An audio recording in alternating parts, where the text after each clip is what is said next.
ବାଲେଶ୍ୱରରେ ଦୁର୍ଘଟଣାରେ ପ୍ରାଣ ହରାଇଥିବା ମହିଳାଙ୍କ ଶବକୁ ବସ୍ତାରେ ବୁହାଯିବା ଘଟଣାରେ ଆସିଛି ସଙ୍ଗୀନ ତଥ୍ୟ। ଯେଉଁ କଥା ଶୁଣିଲେ ଆପଣ ଆଶ୍ଚର୍ଯ୍ୟ ହୋଇଯିବେ। ମାଲବାହୀ ଟ୍ରେନ୍ର ଡ୍ରାଇଭର କରିଥିବା ଷ୍ଟେସନ ଡାଏରୀରୁ ଏଭଳି ତଥ୍ୟ ମିଳିଛି। ଡ୍ରାଇଭର କହିଛନ୍ତି ଦୁର୍ଘଟଣା ପରେ 108 ଆମ୍ବୁଲାନ୍ସ ଆସିଥିଲା ଘଟଣାସ୍ଥଳକୁ, ହେଲେ ରକ୍ତ ଜୁଡୁବୁଡୁ ଅବସ୍ଥା ଦେଖି ମହିଳାଙ୍କୁ ନେଇନଥିଲା।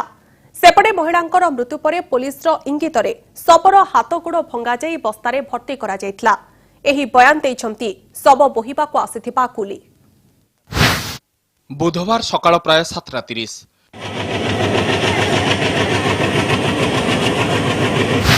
ଏକ ମାଲବାହୀ ଟ୍ରେନ୍ର ଧକ୍କାରେ ଜଣେ ବୃଦ୍ଧା ଗୁରୁତର ଭାବେ ଆହତ ହେଲେ। ଘଟଣା ଘଟିଥିଲା ସୋର ଓ ବାହାନଗା ଷ୍ଟେସନ ମଝିରେ। ଟ୍ରେନ୍ ଡ୍ରାଇଭର ତୁରନ୍ତ ଟ୍ରେନ୍ରୁ ଓହ୍ଲାଇ ଆସି 108 ଆମ୍ବୁଲାନ୍ସକୁ ଫୋନ୍ କରିଥିଲେ।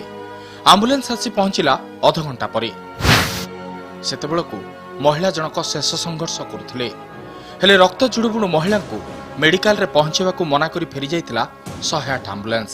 ଏକଥା ଏକ କାଗଜରେ ଲେଖି ନିଜେ ସେହି ଟ୍ରେନ୍ ଡ୍ରାଇଭର ବାହାନଗା ଜିଆର୍ପିରେ ଦାଖଲ କରିଛନ୍ତି, ଯାହା ପଦାକୁ ଆସିବା ପରେ ଚର୍ଚ୍ଚା ସୃଷ୍ଟି କରିଛି।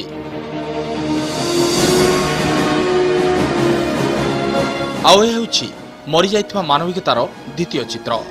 ତୁରନ୍ତ ଚିକିତ୍ସା କରାଯାଇଥିଲେ ହୁଏତ ଆହତ ବୃଦ୍ଧା ବଞ୍ଚି ଯାଇଥାନ୍ତେ, ହେଲେ ଜିଆର୍ପି ଥାନାର କର୍ମଚାରୀ ତାଙ୍କୁ ଏକ ଲୋକାଲ ଟ୍ରେନ୍ରେ ଆଣି ସୋର ମେଡିକାଲରେ ଭର୍ତ୍ତି କରିଥିଲେ।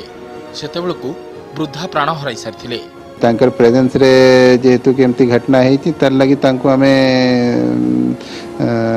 ତାଙ୍କୁ ସସ୍ପେଣ୍ଡ କରାହେଇଛି, ନିଲମ୍ବନ କରାହେଇଛି ତାଙ୍କୁ। ଆଉ ଏହାପରେ ତାଙ୍କର ରିପୋର୍ଟ ଫୁଲ୍ ରିପୋର୍ଟ ଆସିଲା ପରେ ଆମେ ତାଙ୍କର ଏଗେନ୍ଷ୍ଟ ଚାର୍ଜ ଫ୍ରେମ୍ କରିବା, ନେସେସରି ଡିପାର୍ଟମେଣ୍ଟାଲ ଆକ୍ସନ୍ ନେବା। ମରିଯାଇଥିବା ମାନବିକତାର ତୃତୀୟ ଚିତ୍ର।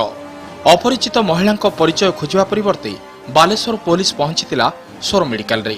ସାଥିରେ ନେଇ ଆସିଥିଲା 2 ଜଣ କୁଲିଙ୍କୁ।